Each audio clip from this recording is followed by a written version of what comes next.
বিসমিল্লাহির রহমানির রহিম। প্রিয় শিক্ষার্থীবৃন্দ, ভাই বোনেরা, 2026 সালে এইচএসসি পরীক্ষার্থী যারা আছে তাদের উদ্দেশ্য বলছি, তোমাদের পরীক্ষা already accounting first paper second paper ভালো হয়েছে আশা করি। আর সামনে 6 তারিখ মেবি তোমাদের ফিন্যান্স, ব্যাংকিং অ্যান্ড বিমা এক্সাম। তো তার জন্য আমি তোমাদের একটা চ্যাপ্টার, এটা তোমাদের সবসময় থাকে, চ্যাপ্টারের নাম capital budgeting and investment decision. অর্থাৎ তো এখানে কিছু সূত্র, প্রয়োজনীয় সূত্র বলি, যেগুলা তোমার বেসিকটা যদি ক্লিয়ার হতে হয়, বেসিক থেকে অ্যাডভান্স লেভেল পর্যন্ত যদি তোমরা ক্লিয়ার হতে হয়, তাহলে এখানে সূত্রাবলীগুলা খুব ভালোভাবে আগে দেখে নিতে হবে এবং সূত্রটা মাথার মধ্যে নিয়ে নিতে হবে। তো আমি প্রথমত সূত্রগুলা একটু নিয়ে আলোচনা করছি এই ক্লাসে। তো পরবর্তীতে আমরা বোর্ড কোয়েশন নিয়ে আলোচনা করব পরবর্তী ক্লাসগুলোতে। তো আমরা একটু লক্ষ্য করি সবাই মনোযোগ সহকারে। তো প্রথমত আমাদের এখানে যেটা সিএফএটি বলতে cash flow after tax, cash flow after tax. তো এটা নগদ প্রবাহ,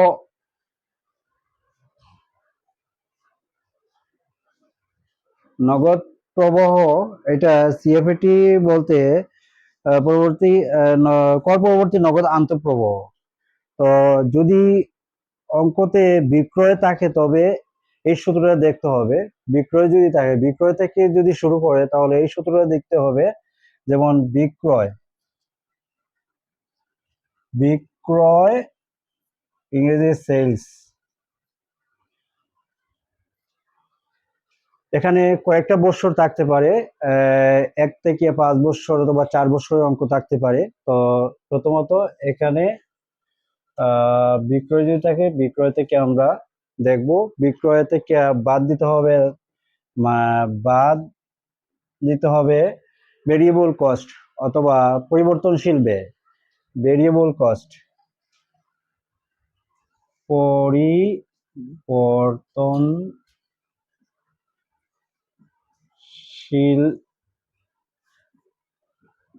ব্যয়, যা ইংরেজিতে ভেরিয়েবল কস্ট বলে। ভেরি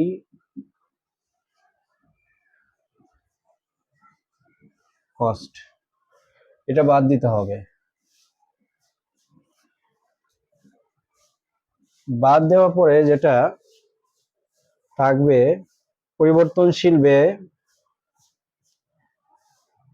নিট বিক্রয়।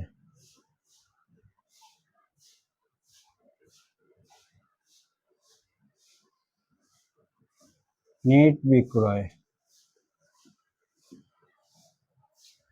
আর নিট সেল।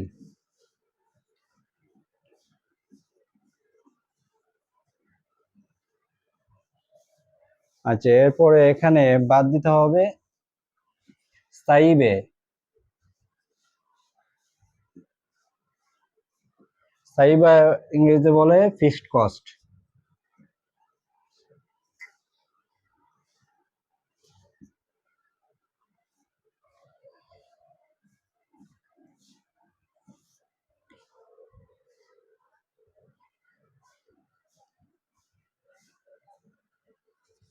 এটার নাম মুনাফা।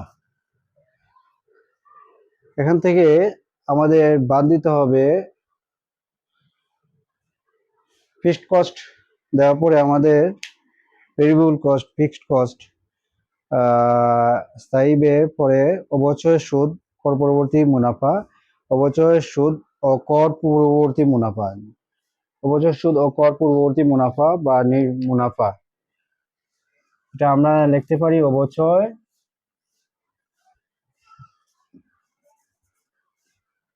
সুদ, কর পূর্ববর্তী বর্তী পূর্ববর্তী মুনাফা,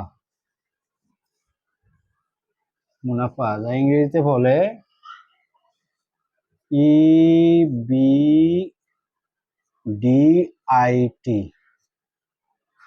ইবিডিআইটি।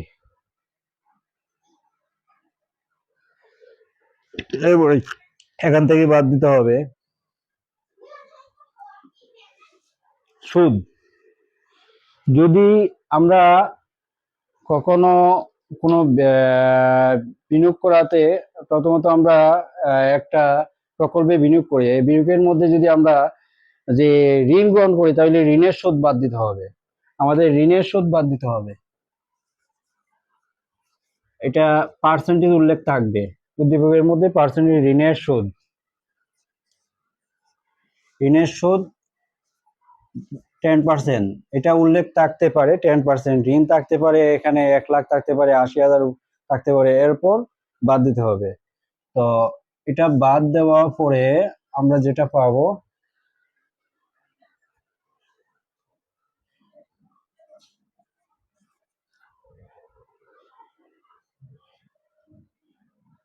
অবচয়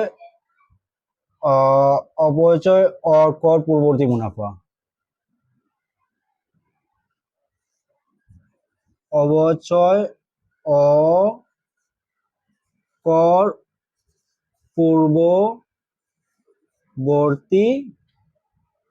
পূর্ববর্তী মুনাফা,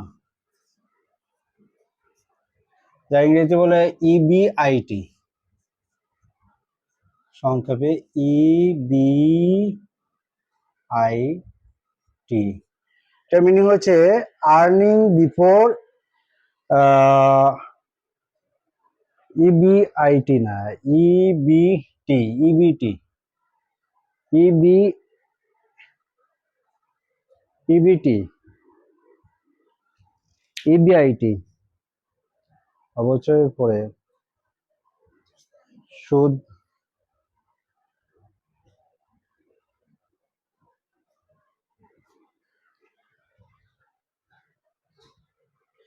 আমাদের এখানে দুঃখিত, এখানে একটা মিস্টেক হয়েছে। প্রথমত আমাদের অবচয় বাদ দিতে হবে, তারপর আমাদের এখানে বাদ দিতে হবে।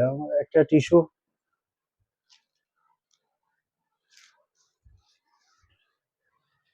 দুঃখিত, এই জায়গার মধ্যে আমাদের একটু মিস্টেক হয়েছে।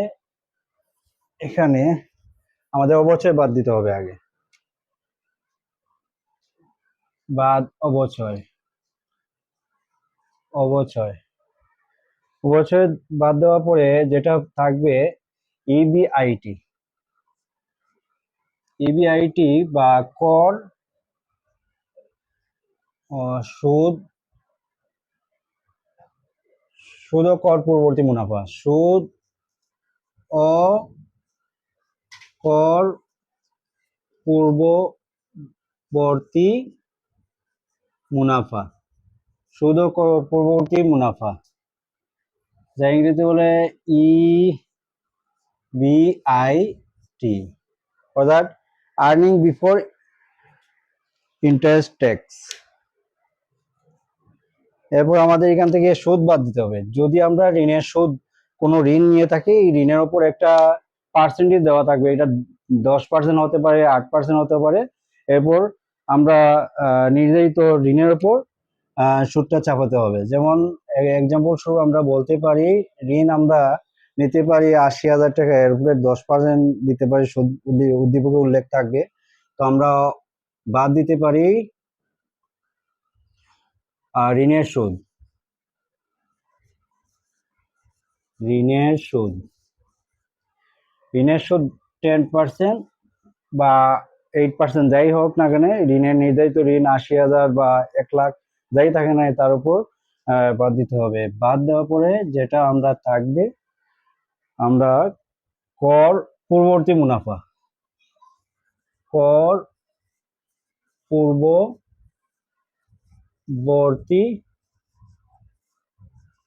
মুনাফা, যা ইংরেজিতে বলে ইবিটি, ইবিটি, ইবিটি। তো ইবিটি কর পূর্ববর্তী মুনাফা বাদ দেওয়ার পরে আমরা নির্ধারিত হারে কর থাকবে। কর থাকতে পারে 40%, 30%, এই নির্ধারিত যাই থাকবে বাদ কর বা ট্যাক্স। কর 40% থাকতে পারে এই অ্যামাউন্টের উপর। এই অ্যামাউন্টের উপর আমরা চাপাবো। তো এটার উপরে যা হয় এটা বাদ দেওয়ার পরে যেটা থাকবে কর পরবর্তী মুনাফা। কর পরবর্তী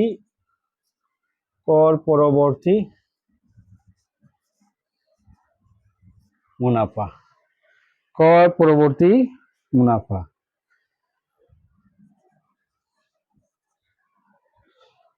যেটা ইংরেজিতে বলে EAT. Earning after tax. EAT.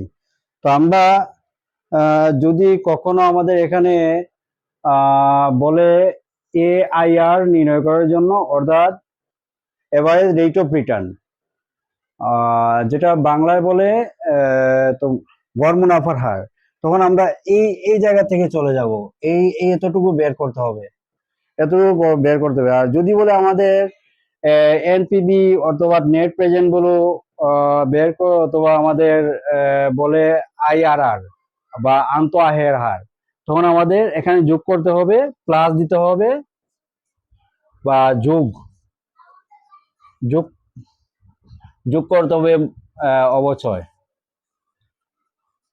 অবচয় অবচয় যোগ করতে হবে।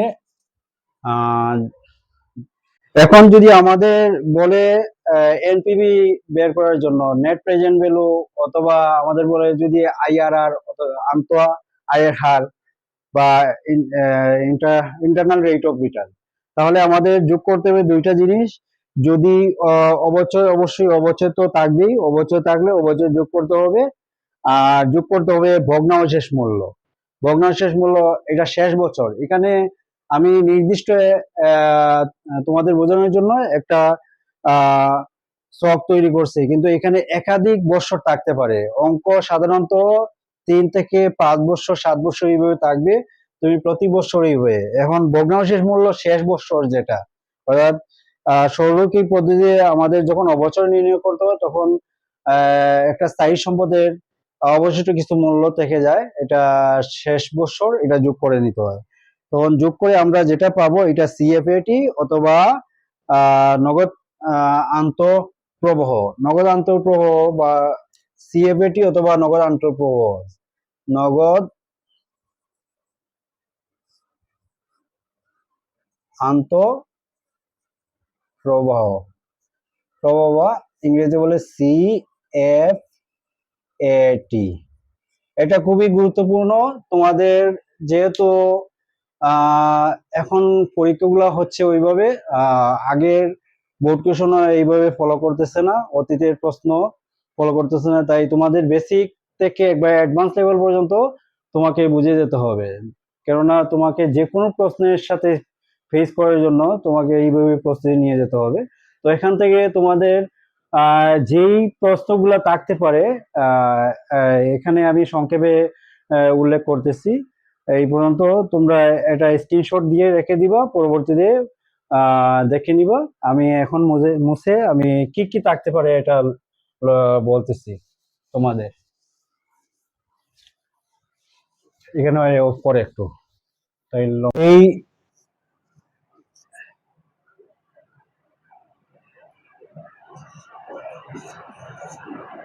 অধ্যায় থেকে যে প্রশ্নগুলো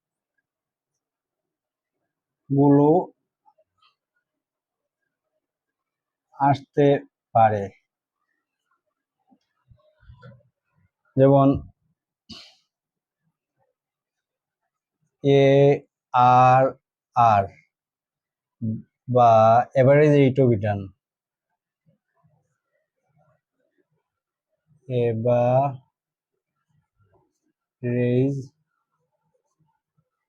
রেট অফ রিটার্ন।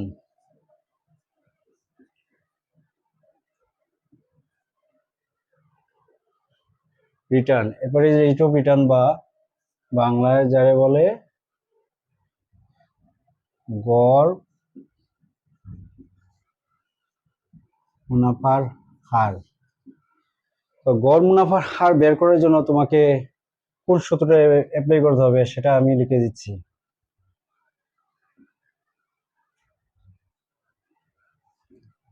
গড়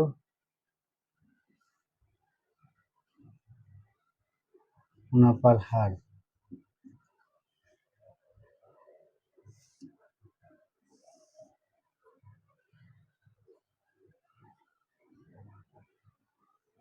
কর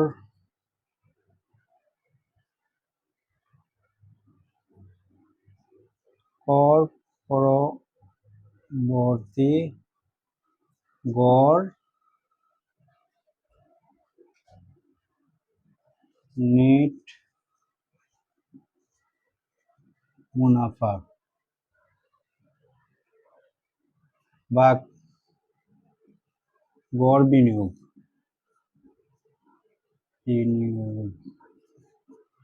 গড় বিনিয়োগ ইন্টু 100। এটা হচ্ছে গড় মুনাফার হার নির্ণয়ের ক্ষেত্রে এই সূত্রটা অ্যাপ্লাই করতে হবে। তোমরা তোমাদের এসএসসি লেভেলে দেখে আসছো এটা। তো এরপরে এখানে থাকতে পারে নেট বর্তমান মূল্য এনপিভির মাধ্যমে, যেটা তোমাদের এখানে থাকতে পারে নেট বর্তমান মূল্য দিয়ে তোমাকে কোন প্রকল্পটি যাচাই করার ক্ষেত্রে কোন প্রকল্পটি তোমার অধিক গ্রহণযোগ্য। তো নেট বর্তমান মূল্য বের করার ক্ষেত্রে তোমাকে সূত্র যদি কর পরবর্তী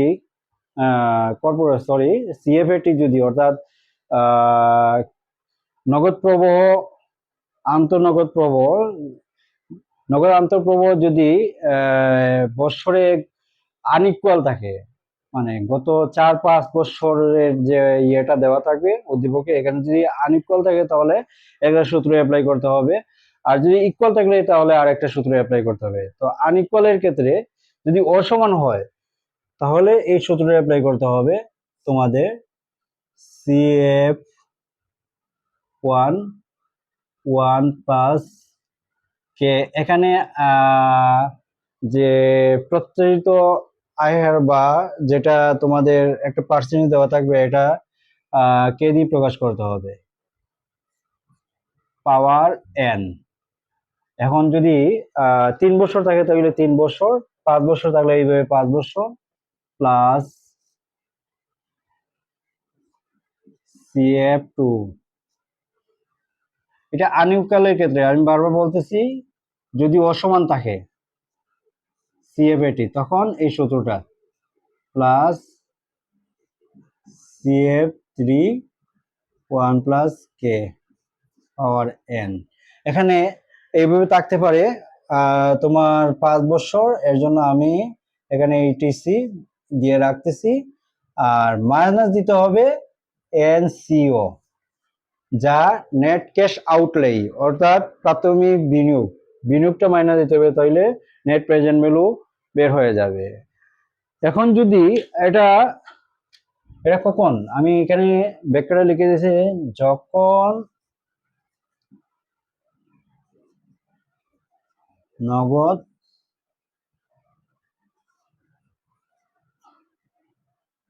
আন্তঃপ্রবাহ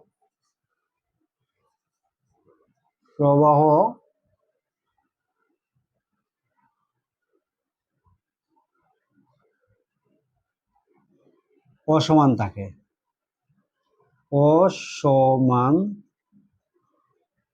থাকে তখন এই সূত্রটি অ্যাপ্লাই করতে হবে।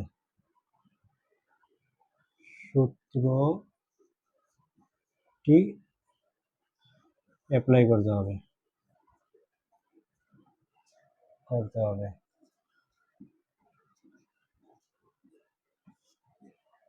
আচ্ছা, এখন নেট প্রেজেন্ট ভ্যালুর একটা সূত্র হচ্ছে, যখন উদ্দীপকের মধ্যে প্রতি বৎসর সমান থাকে, যেমন আগামী 5 বছরে প্রতি বৎসর এখান থেকে নগদ প্রবাহ 20,000 টাকা করে আসবে, তখন এই সূত্রটা অ্যাপ্লাই করতে হবে, এনপিবি। তখন তোমাদের এই ফর্মুলাটা আবার টাইম ভ্যালু অফ মানি অর্থাৎ অর্থের সময়ের মূল্যতে পাবে এই সূত্রটা। তখন এই সূত্রটা অ্যাপ্লাই করতে হবে। যেমন আমরা এখানে যেহেতু এ দ্বারা প্রকাশ করতে হবে টাইম ভ্যালু অফ মানি, এখানে প্রকাশ করব আমরা সিএফ দিয়ে, CF 1 plus CM divided A divided I, K. এখানে আই বা আর এর জায়গা কে, second bracket 1 minus 1 divided 1 plus K power N, second bracket. এই সূত্রটা মাইনাস এনসিও অর্থাৎ প্রাথমিক বিনিয়োগ, যেটা তোমার প্রাথমিক বিনিয়োগ যেটা এটা বাদ দিতে হবে, তাহলে নেট প্রেজেন্ট গুলো বেরিয়ে আসবে। আবার এই সূত্রটা আমরা ভিন্নভাবে ফরম্যাটে আমরা একটা টেবিলের আকৃতিতে আমরা বের করতে পারি পিবি ফ্যাক্টর দিয়ে। আমি ভিন্নভাবে এই অঙ্কগুলো করাতে পারি তোমাদের। তো তোমাদের জানতে হবে কখন কোন সূত্রটা অ্যাপ্লাই করতে হয়। তখন এখানে আমি ব্যাখ্যাটা লিখে দিচ্ছি, যখন নগদ প্রবাহ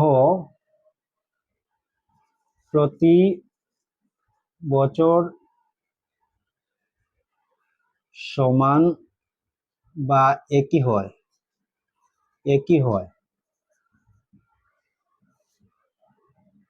তখন এই সূত্রটা অ্যাপ্লাই করতে হবে নেট প্রেজেন্ট গুলো বের করার ক্ষেত্রে। তোমাদের এই চ্যাপ্টার থেকে এ আর আর বের করার কথা বলতে পারে, নেট প্রেজেন্ট গুলো বা নিট বর্তমান মূল্য দিয়ে বের করার কথা বলতে পারে।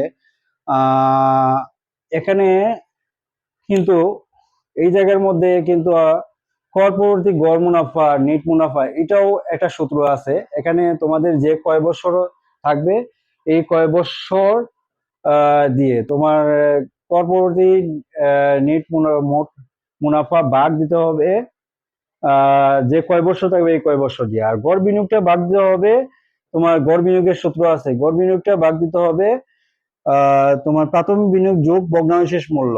যদি ভগ্নাংশেষ মূল্য থাকে তখন গড় প্রাথমিক বিনিয়োগ যোগ ভগ্নাংশেষ মূল্য ভাগ 2 দিয়ে এটা বের করতে হবে। এখানে আমি আর ব্যাখ্যা দিতেছি না, কারণ আমি বলে দিচ্ছি এবং এটা তুমি অলরেডি শিখে আসছো।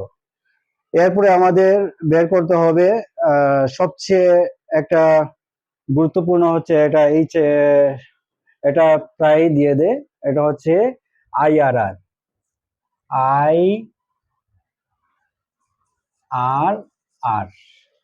অথবা আন্ত আয়ের হার, বাংলা ইংরেজিতে হচ্ছে ইন্টারনাল রেট অফ রিটার্ন, এটা ইংরেজিতে হচ্ছে ইন্টারনাল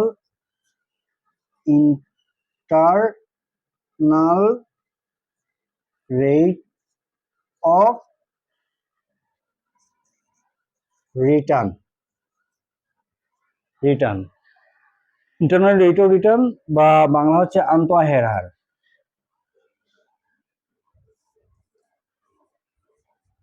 আন্ত আয়ের হার, এটা খুবই গুরুত্বপূর্ণ, এটা তোমাদের দিতে পারে। তো এটা বের করার ক্ষেত্রে তোমাকে কি করতে হবে, লক্ষ্য করো সূত্রটা,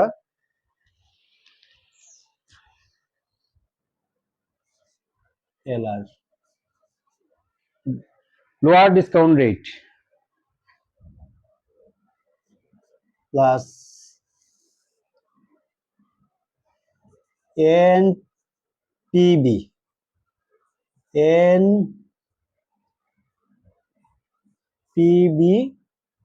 লোয়ার ডিসকাউন্ট বা পজিটিভ, এনপিবি পজিটিভ যেটা এটা, আর এখানে NPV LR minus N PBHR, higher discount rate বা negative, NPV positive minus NPV negative, আর এখানে ইনটু গুণ HR মাইনাস হয়েছে LR। HR হচ্ছে হায়ার ডিসকাউন্ট রেট, তোমাদের একটা ডিসকাউন্ট রেট দেওয়া থাকবে আর একটা তোমাকে ধরে নিতে হবে।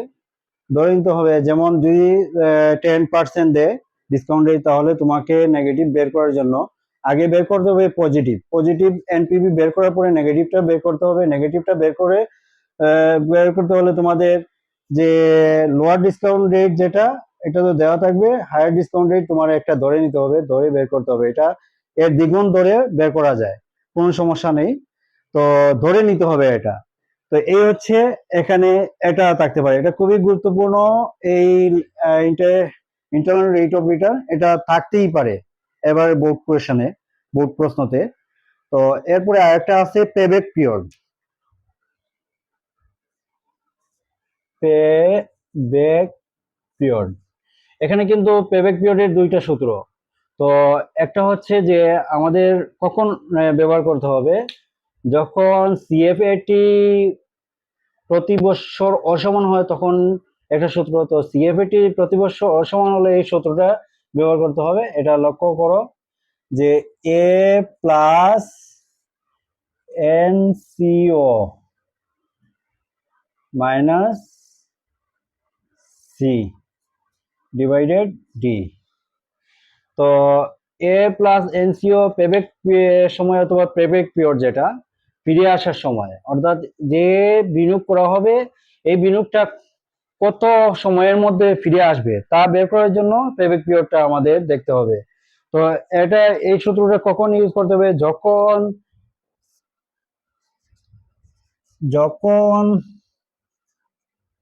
নগদ আন্তঃপ্রবাহ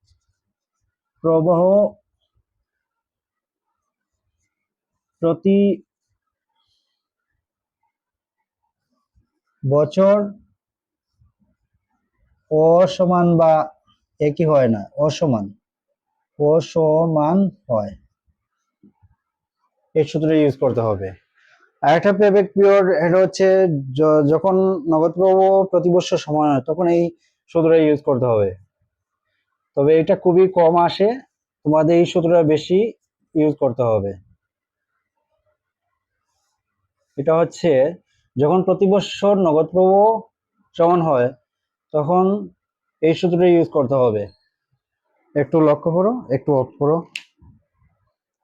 যখন নগদ প্রবাহ আন্তঃপ্রবাহ সমান হয় তখন এই সূত্রটা ইউজ করতে হবে। এটা একবার ইজিলি, যে প্রাথমিক